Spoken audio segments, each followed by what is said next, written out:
Barry Bear here, back with the top news stories from around the globe. Let's dive in before I get distracted by the thought of honey. China's job cuts are all the rage. And by rage, I mean a lot of people are seeing red, literally and figuratively. Report published by the country's largest business association. The 500 private enterprises employed 10.66 million people in 2023. That's a reduction of 314,600 jobs compared to a year earlier.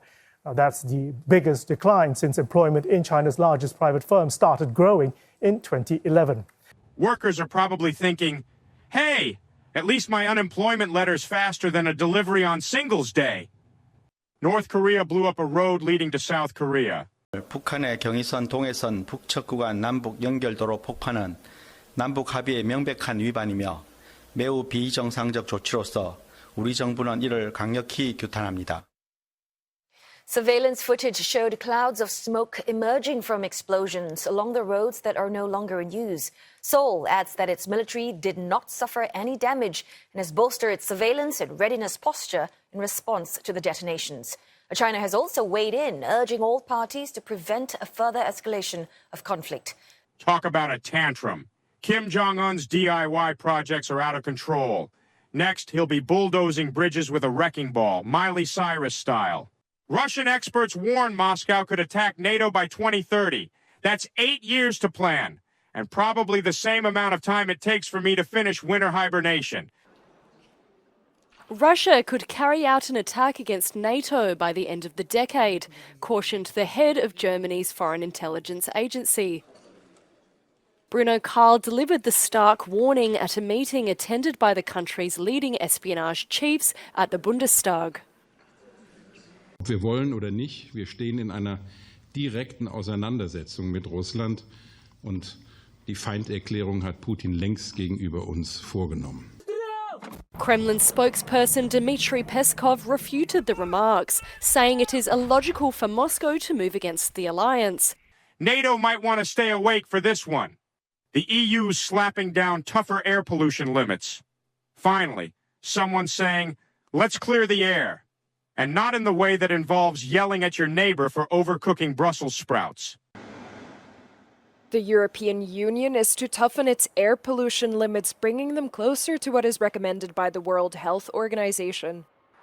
Environment ministers signed off the stricter limits at the Environment Council in Luxembourg. But some countries expressed their reservations about meeting the deadlines.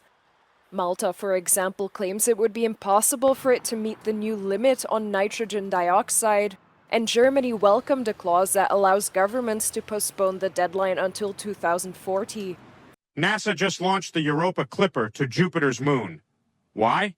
Because Earth was too mainstream, obviously. 5, 4, 3, 2, 1, ignition. And liftoff. Liftoff. A NASA spacecraft is officially on the way to Jupiter to study one of the massive planet's moons. The solar-powered Europa Clipper took off Monday from the Kennedy Space Center in Florida. After a 1.8 billion-mile journey, it's projected to reach Jupiter by April of 2030. Once it gets there, the spacecraft will orbit Jupiter and conduct dozens of flybys of its Europa moon. And NASA scientists believe the moon's icy surface could be hiding a potentially habitable ocean environment beneath its crust. I hear there are fewer mosquitoes on Europa. Might be worth a visit if you don't mind the 160-degree-C weather. And finally, Trump promises tariffs to help pay for his economic plans. What's next? Tariffs on bear fur imports? You know, for the economy. Or maybe we'll just start selling presidential hats made from recycled tariffs. Put out some predictions the other day. If you add up all the promises you've made, and your plans would add $7.5 trillion to the debt. That's more than twice the total for Vice President Harris. You're on course to push up debt up to 150% of GDP. You know, this is a very business-like audience. Yeah. Why should they trust you with that?